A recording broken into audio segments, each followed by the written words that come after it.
క్రీస్తునందు ప్రియులైన సహోదరి సహోదరులకు ప్రభువైన యేసుక్రీస్తు నామములో శుభాలు తెలియజేస్తున్నాను. ఈ దినము వాక్య భాగాన్ని ధ్యానించుకుందాము.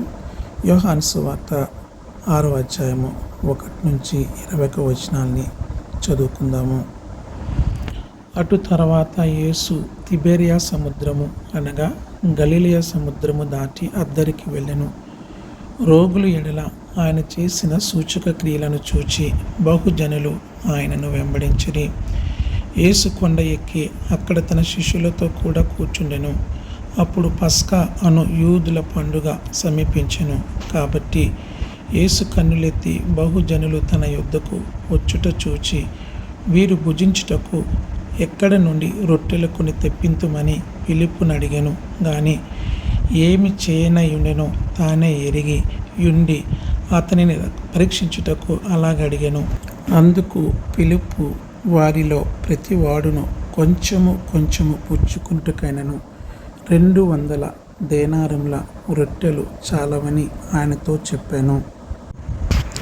ఆయన శిష్యులలో ఒకడు అనగా సీమోను పేతురు సహోదరుడైన అంద్రెయ అక్కడ ఉన్న ఒక చిన్నవాని యొద్ద 5 యవల రొట్టెలు 2 చిన్న చేపలు ఉన్నవి గాని ఇంతమందికి ఇవి ఏమాత్రమని ఆయనతో అనగా, యేసు జనులను కూర్చునిబెట్టుడని చెప్పెను.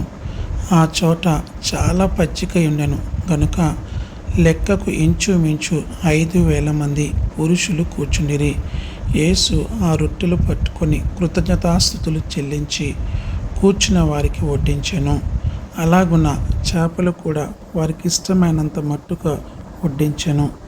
వారు తృప్తిగా తినిన తరువాత ఏమీ నష్టపడకుండా మిగిలిన ముక్కలు పోగు చేయడని తన శిష్యులతో చెప్పెను.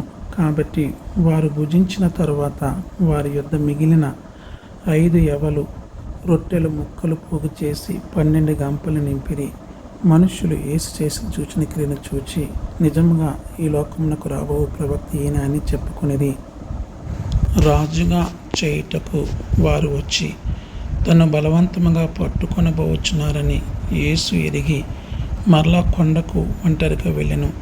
సాయంకాలం అయినప్పుడు ఆయన శిష్యులు సముద్రము నొద్దకు వెళ్ళి దోణి ఎక్కి సముద్రపు టద్దరినున్న కపెర్నహూమునకు పోవుచుండిరి. అంతలో చీకటాయెను గాని యేసు వారి యొద్దకు ఇంకనూ రాలేదు. అప్పుడు పెద్ద గాలి విసరగా సముద్రము పొంగుచుండెను. వారు ఇంచుమించు 2 కోసుల దూరము దోణిని నడిపించిన తరువాత యేసు సముద్రం మీద నడుచుచు తమ దోణి దగ్గరకు వచ్చుట చూచి భయపడిరి. అయితే ఆయన నేనే, భయపడకుడని వారితో చెప్పెను. కనుక ఆయనను దోణి మీద ఎక్కించుకొనుటకు వారిష్టపడిరి. వెంటనే ఆ దోణి వారు వెళ్ళుచున్న ప్రదేశమునకు చేరెను. ఆమెన్. ప్రార్థన చేసుకుందాము. సకల ఆశీర్వాదములకు కారణభూతుడైన పరలోకపు తండ్రి, మీ శ్రేష్టమైన నామమును బట్టి మీకు స్తోత్రాలు తెలియజేసుకుంటున్నాను. తండ్రి, గడిచిన కాలం ప్రభ మమ్మల్ని మీ రెక్కల చాటు కింద కాచి కాపాడి తండ్రి ఈ మరుదినం మాకు ఇచ్చారు. మీకు స్తోత్రాలు తెలియజేసుకుంటున్నాను. ఈ దినం ప్రభ మీరు ఇచ్చిన వాక్య భాగం బట్టి మీకు స్తోత్రాలు.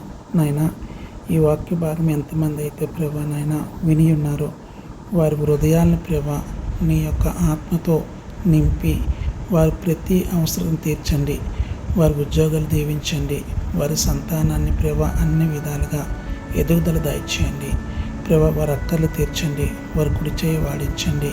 ప్రభా తండ్రి నాయన అస్వస్థత ఉన్నట్ల ప్రభా తండ్రి స్వస్థత దయచేయమని ప్రభ వారు జీవించినంత కాలం ప్రభ మీకు సాక్షులుగా జీవించాలి.